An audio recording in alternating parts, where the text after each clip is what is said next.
नेक आदमी ने इस लड़की के साथ जो किया उसे देखकर पुलिस वाले भी हैरान रह गए। दोस्तों, कहा जाता है कि एक लड़की को अपने हुस्न पर बड़ा नाज था। उसने हजारों आशिक बना रखे थे। वह जानती थी कि वह सबको अपने इशारे पर नचा सकती है। एक दिन अपने किसी आशिक के साथ वह घर से भाग गई और शहर के सबसे मशहूर बाजारे हुस्न की तवायफ बन गई। उसके अंदर बहुत बुरी आदतें थीं, लेकिन सबसे बुरी आदत यह थी कि वह फकीरों से नफरत करती थी। उसे फकीरों से चिढ़ भी थी, क्योंकि वह मांगते रहते हैं। भिखारी और फकीर में बहुत फर्क है। यह बात याद रखिएगा कि वह लड़की बदकारी में जिंदगी गुजार रही थी। उसके पास ग्राहकों की लाइन लगी रहती थी और उसको कोई भी समझाने वाला नहीं था कि तू अपने आप को फकत बर्बाद करने के सिवा और कुछ नहीं कर रही है। एक बार ऐसा हुआ कि बहुत बारिश हो रही थी, मौसम सुहाना था। उसने अपने आशिक से कहा कि चलो बाहर चलते हैं और फलां हलवाई के पास जाकर हलवा खाते हैं। वहां पर बहुत भीड़ लगी हुई थी, क्योंकि वहां का दूध बहुत लजीज था। उस तवायफ ने नखरे दिखाते हुए हलवे वाले से कहा कि हमें गर्मा गर्म हलवा और दूध का प्याला चाहिए। उस हलवाई ने कहा कि अभी दूध गर्म हो रहा है और हलवा बन रहा है, तुम लोग इंतजार करो, सबकी बारी आएगी। अब बारिश तो थम चुकी थी, पर मौसम ठंडा हो चुका था। वह अपने उस आशिक के साथ करीबी मकान के दरवाजे पर जा बैठी। बातों बातों में उसकी नजर दूर से आते हुए एक फटे पुराने लिबास में मलबूस एक फकीर पर पड़ी, जो टूटे हुए जूते पहने बाजार से गुजर रहा था। दरअसल वह एक अल्लाह वाले थे, जो बहुत ही काबिल और आमिल थे। हमेशा दीन की तबलीग के लिए यूं ही मोहल्ले में निकला करते थे, और जहां देखते हैं कि कोई इंसान दीन से दूर है तो उसको दीन की तालीम दिया करते थे। लेकिन अपने आप कभी अपने मुंह से किसी को बुरा नहीं कहते थे। तो अब आप इसी हलवाई की दुकान से गुजरे। मकान वहीं सामने था जहां पर वह दोनों बैठे हुए थे। वह तो वैसे ही फकीरों को पसंद नहीं करती थी, तो उसने नफरत से अपना मुंह दूसरी तरफ फेर लिया। लेकिन जब वह दरवेश अल्लाह वाले हलवाई की दुकान के करीब से गुजरे, तो भीड़ होने के बावजूद भी उस हलवाई ने कहा कि बाबा रुक जाइए, मैंने आपके लिए दूध का गर्मा गर्म प्याला रखा है और मुझे मालूम है कि असर की नमाज के बाद यहां से आप जरूर गुजरेंगे, इसीलिए हलवा और प्याला आपके लिए तैयार है। उसने बड़े अकीदत और मोहब्बत से दूध का एक गर्मा गर्म प्याला और मीठा हलवा खिदमत में पेश किया। इस बात पर उस तवायफ को बहुत गुस्सा आया। जाकर उसने हलवाई से कहा कि इस अल्लाह वाले को दूध का प्याला पेश कर दिया, गर्मा गर्म दूध का प्याला दे दिया, और हम लोग यहां पर कब से बैठे हैं। वह अपने आशिक से कहने लगी कि देखो, इतनी भीड़ में भी इसने हमसे कहा कि इंतजार करो, और इस फकीर को देखकर फौरन प्याला दे दिया। यह हलवाई झूठ बोलता है।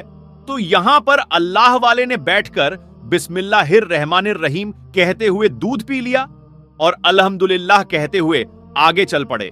वह तवायफ अपने यार के साथ बैठी थी। बारिश की वजह से गलियों में कीचड़ हो गया था।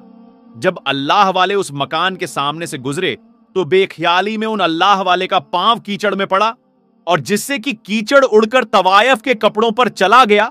इस बात पर तवायफ को बड़ा गुस्सा आया।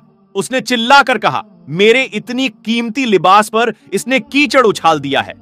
और उसके चीखने चिल्लाने पर वहां भीड़ जमा हो गई। लेकिन इस वक्त उसका वह आशिक उठा, और उस गुस्ताख ने यह नहीं देखा कि वह कितने बड़े आलिम दीन हैं, और अगर फकीर के लिबास में है तो कोई भिखारी नहीं है। अपनी माशूका के लिबास पर कीचड़ के दाग देखकर उसने अल्लाह वाले को वहीं पर थप्पड़ रसीद कर दिया। किसी को उम्मीद नहीं थी कि वह आदमी इतनी सख्त घटिया हरकत करेगा। हलवाई, जो उन अल्लाह वाले का की अकीदतमंद था, वह जोर से बोलने लगा, तुम पागल हो गए हो? नहीं जानते हो कि यह कौन है? अल्लाह वाले ने कहा कि कोई बात नहीं भाई, इसने जो किया है इस औरत की मोहब्बत में किया है। अब मार खाकर अल्लाह ताला का शुक्र अदा करते हुए वह कहने लगे, या अल्लाह, तू बड़ा बेनियाज है। कहीं दूध पिलाता है तो कहीं थप्पड़ नसीब होता है। लेकिन हम भी तेरे चाहने वाले हैं, तेरे आशिक हैं। बस तू अपनी सच्ची राह पर चलाना, हम तो तेरी रजा पर राजी है। यह कहकर अल्लाह वाले आगे चल दिए। आपकी शान में वह औरत गुस्ताखी कर रही थी। उसका वह यार भी उसके साथ मिला हुआ था। उसके बाद वह कहने लगी कि चलो घर के अंदर चलते हैं। तवायफ का वह यार मकान के अंदर जाने ही लगा कि अचानक सीढ़ी पर उसका कदम पड़ा और उसका पांव फिसला, और फिर सिर के बाल वह जोर से जमीन पर गिरा और वहीं पर मर गया। तवायफ जो थी वह हाय हाय करने लगी, यह देखो, उस बूढ़े आदमी ने मेरे आशिक को बद्दुआ दी। वह जादूगर है, उसने इस पर पढ़कर फूंक था, इसीलिए यह मर गया। उसने लोगों को उनके खिलाफ उकसाना शुरू कर दिया। उसके बाद उस आदमी की तदफीन कर दी गई। उसके बाद तवायफ तो अल्लाह वाले के जैसे पीछे ही पड़ गई। पहले तो वह गुस्ताख थी और अब वह अपने आशिक के मरने पर अल्लाह वाले के खिलाफ लोगों को जमा करना उसने शुरू कर दिया था। और जो लोग बदअकीदा थे, जो लोग वालियों की ताजीम नहीं जानते थे, बुजुर्गों का अदब नहीं करते थे, वह उसके साथ मिल गए, क्योंकि उसके हुस्न के सभी लोग दीवाने थे। उसकी एक अदा पर वह मरते थे। एक आशिक मरा तो उसके हजारों आशिक खड़े हो गए, कहने लगे कि उस अल्लाह वाले को यहां से निकलना पड़ेगा, यह जादूगर है और यह लोगों पर पढ़कर फूंकता है, मंत्र पढ़ता है, जादू टोना कर रहा है ताकि लोग मर जाएं, और यह तो हमें भी मार डालेगा। इसको तो यहां से निकलना ही पड़ेगा। हलवाई सबको समझाता है कि देखो वह ऐसे नहीं है, वह बहुत पहुंचे हुए बुजुर्ग है, अल्लाह के वली है, वह बद्दुआ देने वाले नहीं है। जो कुछ भी हुआ उस आदमी की अपनी हरकत से हुआ है, और तुमने देखा नहीं कि उसने उनको थप्पड़ मारा था। अल्लाह ताला नाराज हुआ। लेकिन लोगों ने कहा नहीं नहीं, वह जादूगर है और वह तवायफ बिल्कुल सही कह रही है। तो वह सब लोग उसके हुस्न के दीवाने थे। वह जो कहती थी वह वही करते जाते थे। और फिर सब लोग जमा होकर अल्लाह वाले के पास पहुंचे और आपकी झोपड़ी पर पथराव करना शुरू कर दिया। एक आध पत्थर अल्लाह वाले के सर पर भी लगा और वह जख्मी हो गए, लेकिन उन्होंने उफ तक ना की, बद्दुआ तक ना दी। अल्लाह वाले बाहर आए और हिदायत का रास्ता दिखाते हुए उन्होंने कहा, भाइयों गुस्सा क्यों करते हो? क्या किया है मैंने? उसमें से एक शख्स गुस्से से बोला कि तुमने तो उस हसीन औरत के आशिक को बद्दुआ दी, उस पर कुछ पढ़कर फूंका और जिससे वह मरकर गिर गया। अल्लाह वाले ने कहा कि खुदा की कसम मैंने कोई बद्दुआ नहीं दी है। उस शख्स ने कहा, फिर वह गिरकर क्यों मारा? अल्लाह वाले ने बताया कि किस तरह अनजाने में उनसे उस तवायफ के कपड़ों पर कीचड़ गिरा और किस तरह उस तवायफ के आशिक ने उन्हें थप्पड़ मारा और वह कैसे मरा। लोगों ने यह बात जाकर उस तवायफ को बता दी। वह कहने लगी कि वह जादूगर है, अल्लाह ताला का नाम लेता है, उसने किया है यह सब कुछ, मैं उसे नहीं छोड़ूंगी।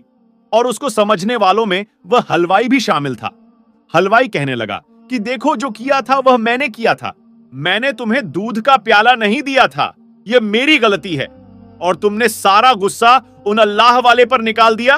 तुम नहीं जानती हो कि अल्लाह ताला उनकी शान में की गई गुस्ताखी को पसंद नहीं करता है। मैं पहले भी समझा रहा था और अभी समझा रहा हूं। अभी वक्त है, तौबा कर लो, उनसे माफी मांग लो, वरना बहुत बड़ी सजा मिलेगी। उस तवायफ को और भी ज्यादा गुस्सा आया। उसने कहा कि मैं उनके आगे झुकूं और मैं उनसे माफी मांगूं? ऐसा नहीं हो सकता। तुम नहीं जानते हो कि उन्होंने किस इंसान के साथ यह किया है। मैं तो उनसे बदला लेकर ही रहूंगी। उसके बाद उसने अपने आशिकों में से एक आशिक से पूछा कि यहां पर कोई बहुत बड़ा जादूगर है? तो इसका एक आशिक कहने लगा कि हां, फला जगह पर एक जादूगर बैठता है जो है तो गैर मुस्लिम, लेकिन उसके अमल की काट नहीं है। बड़े बड़े लोग उससे डरते हैं और वह अपने अमल में किसी भी इंसान को जानवर बना देता है। तो उसने कहा कि ठीक है, मैं वही जाऊंगी। उस आशिक के बताने पर अब वह बदला लेने के लिए उस जगह के सबसे बड़े काले जादू करने वाले गैर मुस्लिम जादूगर के पास आई और कहा कि एक मुसलमान फकीर है, ढोंगी बाबा है, और उसने मेरे आशिक को मार दिया है। वह जादूगर है और तुम उसका खात्मा करो, उसको कोई जानवर बना दो ताकि वह दुम हिलाता हुआ मेरे घर के बाहर बैठा रहे। तो उसने कहा, अच्छा, तुम चाहती हो कि मैं उसे कुत्ता बना दूं? तो वह कहने लगी, हां, उसे वही जानवर बना दो जो नापाक है, और लोग उसको अपना पालतू बनाते हैं। गैर मुस्लिम कहने लगा, लेकिन मैं तो सुना है कि वह बहुत पहुंचे हुए आलिम हैं और उनके खिलाफ तो मैं कुछ नहीं कर सकता। वह कहने लगी, तो मैं यह चाहती हूं कि इस बात का कोई तोड़ हो। तुम इतने पहुंचे हुए आलिम हो तो तुम क्या इतना नहीं कर सकते? वह उसको मक्खन लगाते हुए बोलने लगी, मैंने तो बड़ी शोहरत सुनी है तुम्हारी और बहुत उम्मीद लेकर यहां पर आई हूं। मैं तुम्हें मुंह मांगी रकम दूंगी, बहुत पैसा है मेरे पास। उसने कहा, ठीक है, मैं ये अमल करूंगा, मैं काला जादू करके उसको कुत्ता बना दूंगा। लगातार 3 रातों तक वह यह अमल करता रहा, लेकिन कोई फायदा नहीं हुआ। उसे लग रहा था कि कहीं यह अमल इस पर ही भारी न पड़ जाए। उसको अपनी जान की फिक्र हो गई। उसको समझ में नहीं आ रहा था। उसने उस बाजारे हुस्न की तवायफ को बुलाया और कहा कि मैं उन पर कोई अमल नहीं कर सकता हूं। वह बहुत पहुंचे हुए आलिम है, उन पर किया हुआ हर अमल मुझ पर उल्टा हो सकता है। और कहीं ऐसा ना हो कि मेरी जान के ही लाले पड़ जाएं। और जहां मैं उन्हें कुत्ता बनाना चाहता हूं, कहीं ऐसा ना हो कि मैं खुद ही कुत्ता बन जाऊं। तो उस तवायफ ने कहा कि मैं खुद उन पर वह अमल करूंगी। तुम तो बहुत बुज़दिल हो, बताओ क्या करना है। उसने कहा कि तुम एक मुसलमान हो, और क्या तुम गैर मुसलमान बनना चाहोगी, क्योंकि इस अमल को करने के बाद तुम मुसलमान नहीं रहोगी। उसने कहा कि मैं उस फकीर से बदला लेने के लिए कुछ भी कर सकती हूं, किसी भी हद तक जा सकती हूं। और फिर उसने वह अमल करना शुरू कर दिया जिस रात उसने वह अमल किया। और यहां अल्लाह वाले अपनी इबादत में लगे हुए थे। उस औरत ने अल्लाह वाले का तसव्वुर किया। उन पर जैसे ही उसने फूंक मारी और वह फूंक पलटकर उसी के पास वापस आ गई, और वह जो इरादा करके बैठी थी वह खुद ही एक कुत्तियां बन गई। अब वह अपने मकान में बैठी हुई थी। जो कभी अपने हुस्न पर नाज करती थी, आज वह एक जानवर बन गई थी। अल्लाह वाले को अपनी इल्म के जरिए खबर मिल गई थी कि वह तवायफ अब एक कुत्तिया बन गई है, जो कि उन पर अमल करना चाह रही थी। अल्लाह वाले उसके मकान के बाहर आए और आवाज दी कि ए औरत, मैंने तेरे आशिक का कुछ नहीं बिगाड़ा था, वह खुद अपनी गलती से मरा है। अल्लाह ने उसकी मौत इसी तरह से लिखी हुई थी, और क्या तू इस बात पर राजी नहीं है? लेकिन उसने मुझे थप्पड़ मारा था, और अल्लाह ताला ने इस बात को नापसंद किया। मैं ये नहीं कहता कि मैं बहुत पहुंचा हुआ आलिम हूं, बहुत पहुंचा हुआ इंसान हूं, लेकिन अल्लाह ताला पसंद नहीं करता अगर आप किसी मासूम इंसान पर जुल्म करें, और तूने भी वही किया। तू अल्लाह ताला को नहीं जानती है, उसकी कुदरत को नहीं पहचानती है, तो तू मुझ पर वार करना चाहती थी। अब तू देख, अल्लाह ताला ने तेरी नियत और तेरी सोच को ही तुझ पर पलट दिया। और अफसोस कि तू मुसलमान भी तो नहीं रही। तूने गैर मुस्लिम जादूगर का सहारा लिया, मुझे हलाकत में डालने के लिए तूने खुद को हलाक कर लिया। अफसोस है कि तूने अपने आप को बर्बाद कर लिया है। अब वह तवायफ जो कि अल्लाह वाले को एक जानवर बनाकर अपने कोठे के बाहर बिठाना चाहती थी, अब वह खुद अल्लाह वाले की झोपड़ी के बाहर बैठकर रोती रहती है और उनकी पालतू बन गई। लेकिन अल्लाह वाले उस पर जुल्म नहीं करते, बल्कि उसके हक में दुआ करते हैं। दोस्तों, काबा शरीफ दुनिया की एक ऐसी जगह है जिसके ऊपर से आज तक कोई भी परिंदा नहीं गुजरा है, और दुनिया भर के किसी भी एयरलाइंस का कोई भी जहाज भी आज तक काबा शरीफ के ऊपर से नहीं गुजर पाया है। कुदरती तौर पर अल्लाह ताला ने काबा शरीफ की डायरेक्शन ही ऐसी रखी है कि कभी भी चांद और सूरज भी काबा शरीफ के ऊपर से नहीं गुजर पाए हैं। आखिर उसकी ऐसी क्या वजह है कि जिसकी वजह से काबा शरीफ के ऊपर से कोई भी जहाज या परिंदा नहीं गुजर पाता है? और अगर कभी कोई गुजरने की कोशिश भी करता है तो उसको या तो कुदरती तौर पर वहां से धकेल दिया जाता है, या फिर वो जलकर तबाह बर्बाद हो जाता है। अल्लाह ताला ने काबा शरीफ में ऐसी क्या खास बात रखी है कि जिसकी वजह से काबा के ऊपर से कोई भी जहाज या परिंदा नहीं गुजर सकता है। आज की इस वीडियो में हम आपको इसी के बारे में जानकारी देने वाले हैं, और साथ ही हम आपको यही बताने वाले हैं कि एक बार जब किसी हवाई जहाज ने काबा शरीफ के ऊपर से गुजरने की कोशिश की तो इस जहाज के साथ में क्या हुआ, उसके बारे में जानकर आप भी हैरान रह जाओगे। इसलिए आज का ये वीडियो आप सभी के लिए बहुत खास है। आप उसको आखिर तक जरूर देखें। और सबसे पहले, अगर आपको भी काबा शरीफ से मोहब्बत है तो आप उस वीडियो को दिल से एक लाइक जरूर करें, और मेहरबानी करके उसे शेयर भी कर दें ताकि और भी लोगों के पास ये वीडियो पहुंच सके। तो चलिए दोस्तों, शुरू करते हैं।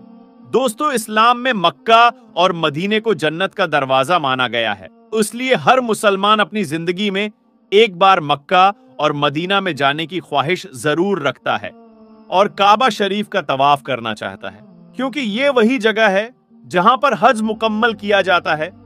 मगर हैरानी की बात यह है कि पिछले कुछ दिनों से सोशल मीडिया पर एक पोस्ट बड़ी तेजी के साथ में वायरल हो रही है, जिसमें यह बताया जा रहा है कि काबा शरीफ के ऊपर से दुनिया का कोई भी जहाज या कोई भी परिंदा नहीं गुजर सकता है, और अगर कभी कोई परिंदा या जहाज काबा शरीफ के ऊपर से गुजरने की कोशिश भी करता है तो उसको या तो कुदरती तौर पर वहां से धकेल दिया जाता है, या फिर वो जलकर तबाह बर्बाद हो जाता है। मगर दोस्तों, इस पोस्ट को लेकर कुछ लोगों का कहना है कि यह सरासर गलत और झूठ है। काबा के ऊपर से जहाज भी गुजरता है और परिंदे भी काबे के ऊपर से उड़कर गुजरते हैं, तो उससे कुछ लोग इस पोस्ट को गलत बता रहे हैं, मगर हम आपको बता देते हैं ये पोस्ट झूठ और गलत नहीं है, बल्कि ये पोस्ट बिल्कुल सच है। आज तक कोई भी जहाज काबा शरीफ के ऊपर से गुजर नहीं पाया है। उसके बारे में बात करते हुए अब्दुल रशीद ने, जो कि पिछले 25 सालों से सऊदी अरब के मक्का शहर में काम कर रहा है, उसने बताया है कि मैं पिछले 25 सालों से खाना काबा में रहकर साफ सफाई के काम को अंजाम दे रहा हूं। मैंने आज तक किसी भी जहाज को काबा के ऊपर से गुजरते हुए नहीं देखा है, और न ही मैंने आज तक किसी परिंदे को काबा के ऊपर से गुजरते हुए देखा है। अब्दुल रशीद आगे कहता है, एक बार शाम के वक्त गलती से एक जहाज काबा शरीफ की तरफ आ गया, मगर हमने देखा कि जैसे ही वो जहाज काबा शरीफ के करीब पहुंचा तो उसकी डायरेक्शन कुदरती तौर पर अपने आप ही वहां से धकेल दिया, यानी कि वो कुदरती तौर पर ही वहां से हट गया। दोस्तों, अब आपको बताते हैं कि आखिर ऐसा क्यों होता है। अल्लाह ताला ने काबा शरीफ में ऐसी क्या खास बात रखी है, अल्लाह ने काबा शरीफ में अपनी ऐसी क्या कुदरत डाली है जिसकी वजह से कोई भी परिंदा काबा शरीफ के ऊपर से गुजर नहीं पाया है और न ही कोई परिंदा काबा के ऊपर उड़ पाता है। अल्लाह ने अपने घर काबा में ऐसी क्या कुदरत रखी है कि जिसकी वजह से काबा के ऊपर से गुजरने वाला जहाज हो या परिंदा, जिसको या तो कुदरती तौर पर वहां से धकेल दिया जाता है, या फिर वो जलकर खाक हो जाता है, या फिर वो काबा शरीफ की लाइन से अपने आप ही दूर हो जाता है। दोस्तों, क्या आपको यह मालूम है कि काबा शरीफ की तादाद दो है। एक तो काबा शरीफ मक्का में है और दूसरा काबा शरीफ के ठीक ऊपर सीधा जन्नत में मौजूद है, जिसको रिवायतों में बेतुल मामूर कहा गया है, जहां पर हर वक्त 70,000 फरिश्ते दिन रात तवाफ करते रहते हैं। अब दोस्तों, आपको 3 ऐसी बड़ी वजह बताते हैं जिसकी वजह से मक्का शरीफ के ऊपर से कोई भी जहाज या परिंदा गुजर नहीं पाता है। यानी कि काबा के ऊपर से परिंदे या जहाज के ना गुजर पाने की 3 असल वजह आपको बताते हैं। सबसे पहली वजह तो यह है कि काबा शरीफ को दुनिया का सेंटर माना गया है, यानी कि काबा दुनिया के बीचों बीच में मौजूद है, और आज इस बात को साइंस भी मानती है। साइंस ने भी इस बात को कबूल किया है कि मक्का में बना काबा दुनिया के सेंटर में मौजूद है। इसी वजह से काबा शरीफ दुनिया के सेंटर में होने की वजह से सबसे ज्यादा ग्रेविटी काबा शरीफ के ठीक ऊपर और नीचे है, जिसकी वजह से यह होता है कि अगर कोई परिंदा ये हवाई जहाज काबा शरीफ के ऊपर से गुजरने की कोशिश करता है तो गुरुत्वाकर्षण यानी ग्रेविटी की वजह से वो परिंदा या हवाई जहाज अपने आप ही काबा शरीफ की लाइन से दूर हो जाता है।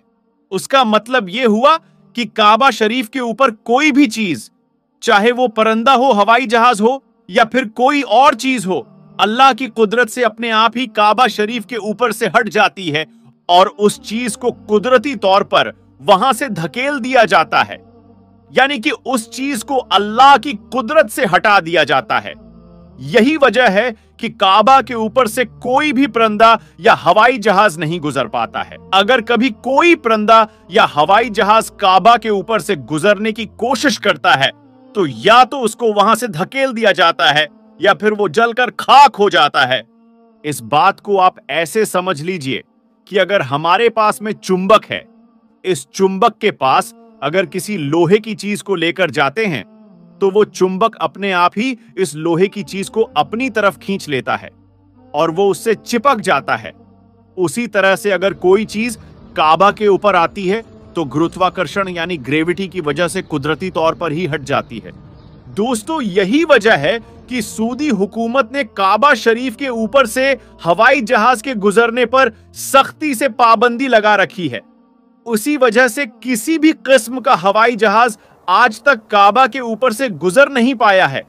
दोस्तों, इसकी दूसरी बड़ी वजह यह है कि आप सभी को मालूम है कि मक्का और मदीना में गैर मुसलमानों का जाना मना है, यानी कि गैर मुसलमान मक्का और मदीना में नहीं जा पाते हैं। इसलिए कोई भी मुसलमान अगर हज करने या उम्रा करने के लिए जाते हैं तो उनका जहाज सबसे पहले रियाद शहर में उतारा जाता है, यानी कि उन सबको सबसे पहले रियाद में ले जाया जाता है।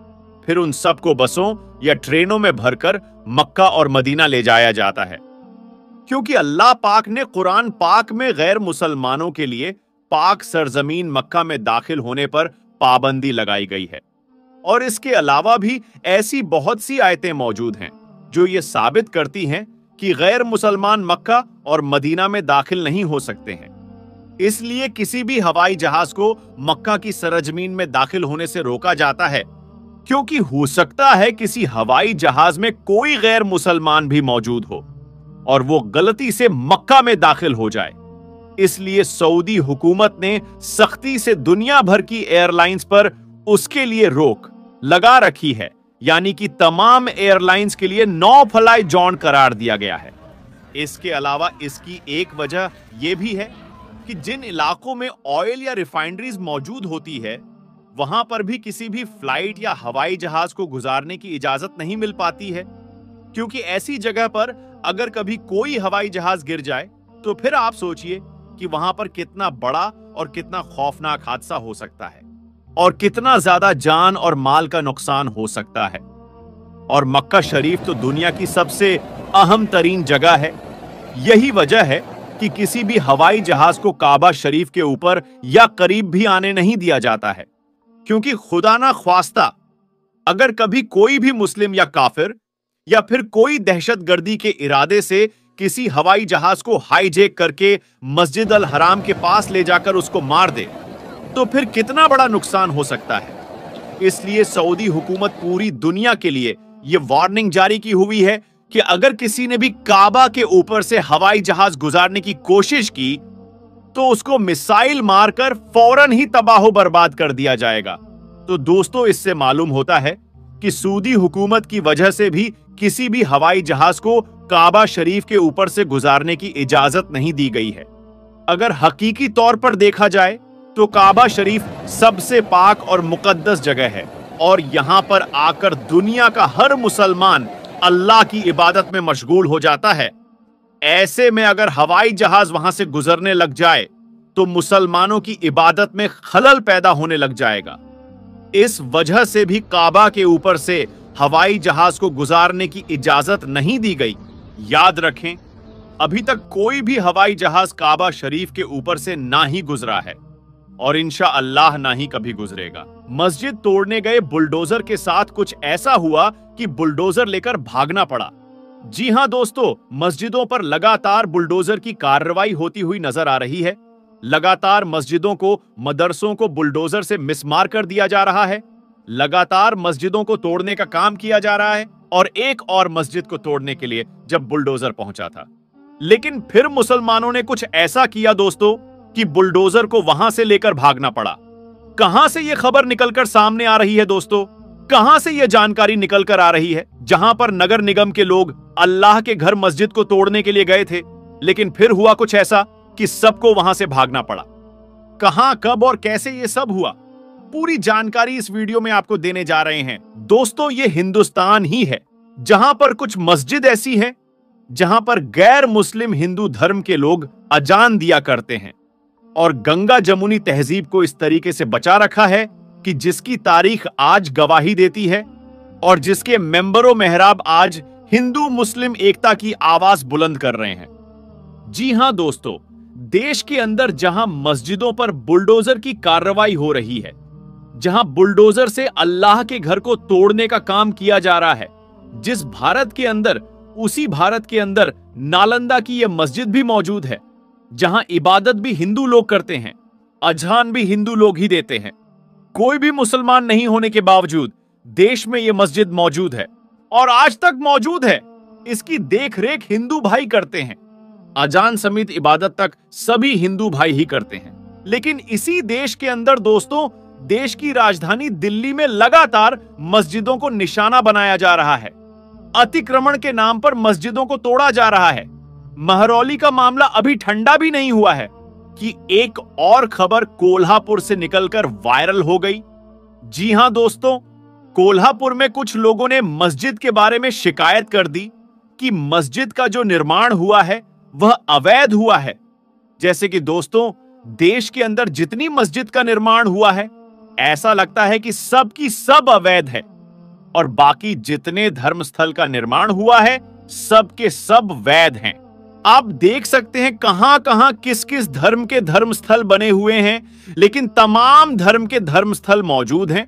लेकिन लगातार बुलडोजर चलने के जो मामला आ रहा है, 90% मामला मस्जिदों पर आ रहा है, अतिक्रमण के नाम पर, अवैध निर्माण के नाम पर, और कुछ ऐसी जगह पर भी बुलडोजर मस्जिद तोड़ने के लिए चली जा रही है जहां पर आजादी से पहले से मस्जिद बनी हुई है, लेकिन उसके बाद भी उसको अवैध निर्माण करार दिया जा रहा है।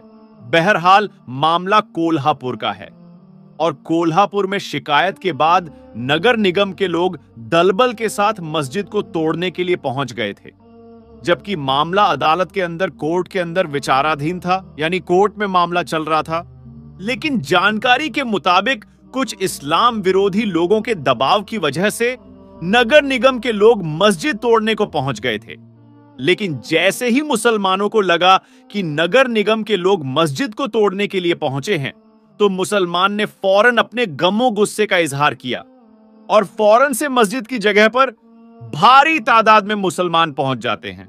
और मुस्लिम मर्द ही नहीं, बल्कि मुस्लिम औरतें भी वहां पर पहुंच जाती हैं। और अल्लाह के घर को तोड़ने के लिए जो बुलडोजर आए थे, उन बुलडोजर के आगे ही सारे के सारे मुसलमान बैठ जाते हैं, सड़क पर ही बैठ जाते हैं। प्रशासन ने दोस्तों शक्ति दिखाना चाहिए, लेकिन मुसलमानों के आगे, मुसलमानों की बढ़ती तादाद के आगे प्रशासन ने भी पांव खींच लिए। और उसके बाद क्या था? बुलडोजर और प्रशासन वहां से बैरंग लौट जाती है। फिर क्या था? नगर निगम के जो पदाधिकारी थे, मुसलमानों को वार्ता के लिए वहां पर बुलाया जाता है। जानकारी तक दोस्तों वार्ता अंदर चल रही थी, और बाहर नगर निगम के कार्यालय को मुस्लिम संप्रदाय के लोग घेर कर बैठ गए थे, और वह कह रहे थे कि जब मामला अदालत में है तो आपको कार्रवाई करने की क्या आवश्यकता है। खबर वायरल है दोस्तों, और लगातार मस्जिदों का इस तरीके का मामला वायरल चल रहा है। लगातार जगह जगह पर बुलडोजर अल्लाह के घर मस्जिद पर चलाया जा रहा है, और इन तमाम घटनाओं से, इन तमाम कार्यवाही से मुस्लिम समाज में अंदर ही अंदर रोष उत्पन्न हो रहा है, रोष पैदा हो रहा है। मुसलमान अपने आप को बड़ा थका महसूस कर रहे हैं, गमो गुस्सा जाहिर करते हैं तो उन पर कार्रवाई हो जाती है, खामोश रहते हैं तो मस्जिदों पर बुलडोजर टूटता है, आवाज उठाते हैं तो वही बुलडोजर घर पर चलता है। मानो मुसलमान ये कहते हुए नजर आ रहे हैं कि हम आह भी करते हैं तो हो जाते हैं बदनाम, हम आह भी करते हैं तो हो जाते हैं बदनाम, वह कत्ल भी करते हैं तो चर्चा नहीं होता। तो दोस्तों, इस समय मेहरौली में मस्जिद, कब्रिस्तान और मजार को तोड़ने के बाद वह खबर, वह जख्म अभी मुसलमान के कलेजे में अभी ताजा ही था कि अभी एक बार फिर यह खबर जो कोल्हापुर से निकलकर सामने आ रही है दोस्तों, जिसने मुसलमानों के जख्म को फिर से हरा कर दिया। लेकिन इस बार मुसलमान तैयार थे, और जिस तरीके से मुसलमान ने एकजुटता का प्रतीक दिया, एकजुटता का प्रदर्शन किया, जिस तरीके से उन्होंने आवाज बुलंद की, उनकी आवाज के आगे और एकजुटता के आगे प्रशासन ने अपने पैर को खींच लिया। नगर निगम के अधिकारियों ने अपने इरादे को बदला और बुलडोजर लेकर उन लोगों को वापस लौटना पड़ा। एक तरीके से कह लें तो बुलडोजर लेकर वहां से भागने में ही उन्होंने भलाई समझी। तो दोस्तों, ये थी खास जानकारी जो हमने आप तक शेयर की है। उम्मीद करते हैं आपको ये वीडियो पसंद आई होगी। वीडियो पसंद आई हो तो दिल से लाइक करें, अपने दोस्तों के साथ इस वीडियो को ज्यादा से ज्यादा शेयर करें, और अगर आपने हमारे YouTube चैनल को सब्सक्राइब नहीं किया है तो अभी सब्सक्राइब करें, और साथ लगे घंटे पर भी जरूर क्लिक करें ताकि इसी तरह की वीडियो आपको मिलती रहे।